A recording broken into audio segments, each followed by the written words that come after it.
지난해 차화정이라는 용어를 참 뒤에 못이 박히도록 많이 들으셨죠? 네, 특히 상반기에 그랬죠. 상반기에 그랬습니다. 근데 이제 뭐 화학과 정유 이 부분은 이제 올해 어떻게 될지 다시 한번 반드시 좀 체크하고 넘어갈 필요가 있을 것 같습니다. 네. 중국 정부의 정책 방향이 좀 바뀌고 제품 가격이 반등을 하면서 최근에 화학주도 조금씩 움직임이 달라지는 모습을 보이고 있습니다. 올해 다시 주도주로 복귀할 수 있을지 오늘 이 시간 통해서 점검하도록 하겠습니다. 오늘 도움 말씀 주실 분 모셨습니다. SK증권의 손지우 연구원과 함께합니다. 연구원님 어서 오세요. 안녕하세요. 안녕하세요. 뭐 손지우 연구원님 나오신 데는 출연한 기념으로 오늘 정유주는 좀 급등하고 있는 것 같고요. 일단 뭐 단도직입적으로 결론부터 여쭤볼게요. 네. 작년에 상반기 화학 정유 그야말로 시장의 대장이었는데 올해 그 영광 재현이 가능할까요? 뭐 저로서는 충분히 가능하다라는 생각을 좀 가지고 있습니다. 지금 전체적으로 워낙 2011년에 대한 기대치가 높으셨기 때문에 2012년도 좋은 게 가능할까라는 생각들이 많은데 말씀드린 대로 아웃퍼폼 충분히 가능하다라고 생각을 가지고 있습니다. 그리고 순수화학 쪽에 좀 더 메리트 줘야 된다는 생각을 가지고 있고요. 2011년 한 번만 복귀를 해보자면 특히 화학 쪽에서는 외생 변수의 영향이 컸습니다. 2분기에는 중국의 긴축 이슈가 있었고요. 3분기에는 유럽의 재정 이슈가 있었는데 그 두 부분이 시황을 누른 측면이 상당히 컸죠. 하지만 내년에는 올해죠. 2012년에는 그런 변수가 발생하지 않을 경우는 상당히 좋은 시황이 나올 거다라고 판단을 좀 가지고 있습니다. 아무래도 정유주나 화학주나 가장 영향을 많이 미칠 게 뭐 올해도 이제 유가일 것 같은데 네. 그 부분에 대해서는 좀 어떻게 보고 계세요? 일단 정유 같은 경우는 확실히 말씀하신 대로 유가가 가장 중요하고요. 그 석유화학 같은 경우는 중국의 수요가 가장 중요하다고 보시면 될 것 같습니다. 그 유가 같은 경우가 핵심 변수라고 할 수 있는 부분인데 올해 정유 어닝이 상당히 좋았던 가장 큰 이유는 두바이유 기준으로 볼 때요. 전년 대비 35% 정도 유가가 올라서 그렇습니다. 그러면 이제 내년을 예측할 때 역시 이 정도의 유가의 그로스가 나와줘야지 정유 실적이 좋을 텐데 지금에서 35% 그로스 나온다면 $150까지 유가가 가져야 되는 거거든요. 그 과정은 상당히 어렵기 때문에 정유는 전체적으로 내년 시황을 바라봄에 있어서는 그 올해하고 유사한 정도의 시황이 나올 거다라는 판단을 좀 가지고 있습니다. 그 화학은 말씀드린 대로 중국 수요가 중요한데요. 간단하게 왜 중요하냐면은 전 세계 화학 수요의 25%가 중국입니다. 그리고 걔네가 10%씩 점프를 하고 있죠. 그렇기 때문에 가장 중요한 시황이 될 수 있다 할 수 있는데 올해 말씀드린 대로 2, 3분기에 예상치 못한 변수 때문에 상당히 수요가 억눌려 있었습니다. 하지만 저는 이 억눌린 수요가 올해는 다시 폭발할 가능성이 높다라고 보고 있고요. 마침 공급 증대량도 1.9%에 불과할 정도로 상당히 부족하기 때문에 전체적으로 화학 시장이 좋게 볼 여지가 높다라고 생각하고 있습니다. 그 실적에서 좀 말씀드리자면요. 4분기 실적 같은 경우는 정유화학 전부 감익이 좀 불가능한 상황. 정유 같은 경우는 10% 정도, 화학 같은 경우는 30% 정도 불가능하지만 2012년을 바라보면 있어서는 말씀드린 대로 화학을 위주로 좀 개선될 여지가 높다라고 생각을 좀 가지고 있습니다. 근데 한 가지만 추가적으로 더 여쭤볼게요. 사실 뭐 유가 판단에 있어서 사실 유가 맞추기 굉장히 어려울 것 같은데 그렇죠. 최근에 이제 이란 쪽 이 문제가 상당히 또 어떻게 이제 번질지 예상하기 좀 어려운 상황인데요. 네. 뭐 호르무즈 해협 봉쇄까지는 가지 않을 것 같지만 뭐 만약에 그런 상황 가고 그러면은 유가가 공급에 차질이 생겨서 유가가 이제 급등하게 되는데 그럴 경우에는 이제 정유업종이나 화학업종은 좀 어떤 영향을 얻을까요? 일단 여러 가지 시나리오에 쓸 수 있는 상황인데요. 만약에 말씀하신 대로 이란 사태 때문에 유가가 급등하게 된다라고 한다면은 정유화학의 일단 단기적으로는 수혜입니다. 왜냐하면 수혜로 보시는군요. 네, 저희 같은 경우는 일단 유가가 올라와 주면은 어닝이 좋아지게 돼 있거든요. 눈에 보이는 지표상은 어닝이 좋아진다면은 자연스럽게 화학한테도 호재가 될 수밖에 없죠. 다만 이런 외생 변수에 의해서 가격이 올라갈 경우에는 즉 수요 견인의 인플레이션이 나오지 않는 상황에서는 시황을 망가뜨릴 수 있는 디맨드가 깨질 수 있는 위험이 있습니다. 그런 측면에서 볼 때는 장기적으로 본다면 그렇게 기쁜 소식은 아니다라고 좀 볼 수가 있죠. 뭐 호재가 되더라도 철저히 이제 단기로 접근할 필요가 있겠네요. 맞습니다. 네. 네. 조금 전에 해주셨던 말씀을 드려보면 확실히 정유보다는 그래도 화학 쪽이 좀 더 매력이 있지 않을까 생각이 드는데요. 네. 그렇다면 4분기 실적은 어떨지도 좀 궁금하거든요. 네, 지난해 합성 고무 그리고 합성 섬유 쪽은 좀 괜찮았던 것 같은데 어떻습니까? 일단 4분기 실적은 아까 잠시 말씀드렸지만 화학이 조금 더 많이 안 좋게 나옵니다. 네. 그래서 전반적인 톤 같은 경우고 그 화학은 QOQ로 마이너스 30% 그리고 정유는 마이너스 10% 정도 보시면 될 것 같은데요.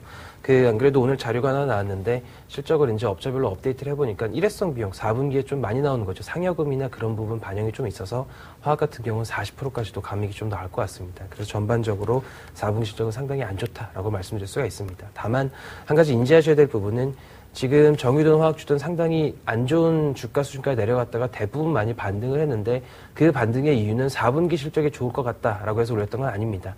2012년을 바라봤던 거고요. 그런 측면에서 볼 때는 4분기 실적이 안 좋은 부분에 대해서는 너무 크게 우려할 필요는 없지 않을까라고 생각을 좀 가지고 있습니다. 이거 저희 그 실적 4분기 저희 마이너스 뭐 25% 30% 이렇게 나온 거는 3분기 대비해서 그렇다는 말씀이시죠? 네, 맞습니다. 지난해 네. 3분기 대비해서 그러니까 전년 동기 대비가 아니고요. 그렇죠, 맞습니다. 자, 이제 종목 좀 여쭤볼게요. 네.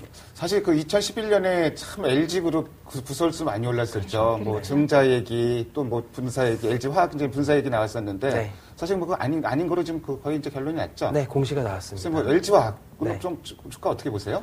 지금 상당히 매력적이다라고 생각을 가지고 있습니다. 뭐 저 개인적으로는 원래 최선호주가 좀 이따 말씀드렸죠. 호남석이었고 차선호주가 금호다라고 말씀드렸는데 지금 현재 같은 경우는 LG화학의 메리트도 상당히 높다라는 생각을 좀 가지고 있습니다. 그 LG화학 간단히 말씀드리자면은 회사의 주가가 55만 원 정도까지 올라갔다가 30만 원 이하까지 내려갔었는데 그 이하로 내려갈 때 가장 큰 요인 작용했던 게 말씀하셨던 배터리 사업부 분사 가능성 나오면서 밸류에이션에서 배터리 사업 부분을 상당히 많이 떼내기 시작을 했습니다. 지금 LG화학이란 사업 구조를 보면은 영업이익의 85% 정도는 화학이 차지하고 있지만 밸류에이션에서 지금까지 절반 가까이를 IT 소재 쪽에서 만들어줬거든요. 근데 그 부분을 제껴내고 보자라고 하는 시각이 나오다 보니까 주가가 많이 빠질 수밖에 없었죠. 하지만 지금 돌아보면은 LG화학 쪽에서 공식적으로 발표를 했습니다. 분사는 없다라고 얘기를 했으면은 다시 이 가치는 반영을 해줘야 되고요. 지금 시총이 20조에서 조금 더 올라간 22조 정도의 수준까지 가 있는데 그 LG화학이 올해 화학에서만 뽑아낸 어닝이 2.5조 정도입니다. 그렇다면은 지금 주가는 화학 사업부만으로도 설명이 되는 주가 수준이고요. 앞으로 배터리 사업 부분에 대해서 밸류를 다시 반영해 주기 시작하면은 주가의 업사이드는 상당히 매력적으로 발생할 수 있다라고 생각을 좀 가지고 있습니다. 화학업종을 지금 담당을 하시는데요. 피해갈 수 있는 종목이 하나 있습니다. 피해갈 수 없는 종목이 하나 있습니다. 뭔지 아시죠? 네. OCI인데 정말 작년에 제일 힘들었던 종목입니다. 네. 그래서 OCI는 어떻게 보세요? 그 OCI는 참 저로서도 참 말씀드리기 죄송한 부분도 있고 그런데요. 일단 현재로서는 좋은 타이밍에 왔다라고 생각을 가지고 있습니다. OCI가 지금 투자자분들을 가장 힘들게 만들었던 요소는 뭐냐면은 가격이 폴리실리콘 가격이 왜 빠지냐라는 부분이었었죠. 근데 그 태양광 사업을 보게 되면은 워낙 폴리실리콘의 그 오버 캐퍼시티가 걸리면서 메이저 업체들 위주로 반도체에서 많이 선행됐던 치킨 싸움이 일어난 겁니다. 그러다 보니까 OCI를 비롯한 햄락, 바커, GCI 같은 업체들이 선도적으로 폴리실리콘 가격을 내리면서 그 본인들은 규모의 경제가 이루어져 있으니까 코스트를 낼 수 있으니까요. 소규모 업체들을 좀 도산을 내기 시작을 한 거죠. 그러면서 가격이 빠지다 보니 자신들의 실적도 빠졌던 건데 얼마 전에 소식이 하나 나왔습니다. 폴리실리콘 가격이 거의 9개월 만에 처음으로 상승을 했고요. 북미에 있는 폴리실리콘 업체들은 컨트랙 프라이스 가격을 올린다라는 발표까지 나왔습니다. 즉 가격을 그만 내린다는 거는 시황상에도 바닥이 나왔다는 거죠. 지금 OCI의 주가 레벨은 분명히 폴리실리콘 평균 가격을 25달러 정도에 맞춰서 어닝을 좀 내고 있는데요. 내년에 25달러 이상으로 올라갈 수 있는 여지가 생긴다. 즉 가격상의 바닥이 나왔다라고 한다면은 OCI 주가 역시 바닥은 충분히 보였다라고 생각을 가지고 있고요. 저 개인적으로도 OCI는 한번 관심 있게 지켜볼 만한 종목이다라고 이제쯤은 좀 생각을 가져보고 있습니다. 네, OCI 역시 매력적이라는 말씀해 주셨는데요. 네. 잠깐 그럼 여기서 그럼 다른 태양광 업체들의 주가는 좀 어떨까요? 일단 OCI 같은 경우는 그 태양광 산업 중에서도 좀 앞단에 있죠. 업스트림이라 그러죠. 네. 그 폴리실리콘 쌀 쪽을 하고 있는 거기 때문에 그리고 메이저 업체이기 때문에 얘네는 실적이 돌아서더라도 상대적으로 좀 빨리 돌아설 여지가 있습니다. 폴리실리콘 가격의 후행해서 모듈이나 셀 가격이 다 올라가는 거거든요. 그렇기 때문에 일단은 OCI가 태양광 관련해서는 가장 낫지 않을까라는 생각을 좀 가지고 있습니다. 폴리실리콘 가격이 돌아서면 일단 우선적으로 이제 OCI를 먼저 봐야 되겠네요. 네, 맞습니다. 네. 네, 그리고 그럼... 우리나라에 있는 또 유일한 메이저 업체 중에 하나니까요. 그런 쪽에서 프리미엄이 있을 것 같습니다. 네, 알겠습니다. 네. 자, 그럼 오늘 마지막으로 우리 투자자분들께 최선호 종목 한 가지만 알려주세요. 네, 잠시 말씀드렸지만은 호남석유화학이 현재로서 전에도 호남석유 한번 말씀하신 적이 있죠. 네, 계속해서 호남석유를 좋게 보고 있는 입장이고요. 제가 탑픽을 바꾸려면은 바꿀 만한 재반 상황이 나와야 되는데 그런 모습은 아직 나오지 않고 있습니다. 그 호남석유를 가장 좋게 보는 이유는 단기, 중기, 장기 두 개로 나눠서 말씀을 드려볼게요. 단기, 중기적으로는 이 업체의 수익의 가장 특징적인 부분은 부타디엔하고 폴리에스터입니다. 근데 이번 시황에서 가장 강한 두 제품이 부타디엔하고 폴리에스터고요. 이 말은 2012년에서 호남석유의 어닝은 다시 한번 아웃퍼폼할 가능성이 높다라는 걸 의미하죠. 화학업체 중에서도 실적 메리트 가장 좋고요. 두 번째는 호남석유의 중장기 성장 스토리인데 2018년에 매출액 40조를 가겠다라는 그 신동민 회장의 목표가 점점 현실화가 되게 있고 그의 가시화가 되는 게 올해입니다. 타이탄의 증설, KP의 증설, 그리고 이제 인도네시아 크래커 신설 같은 투자 소식이 상당히 많을 걸로 예상이 되거든요. 이런 부분이 크로스 포인트로서 주가에 반영이 되기 시작되면은 호남석유의 업사이드는 상당히 좋을 것이다. 즉 현재로서는 가장 약점이 적고 메리트가 있는 종목이 될 것 같다라고 생각을 좀 가지고 있습니다.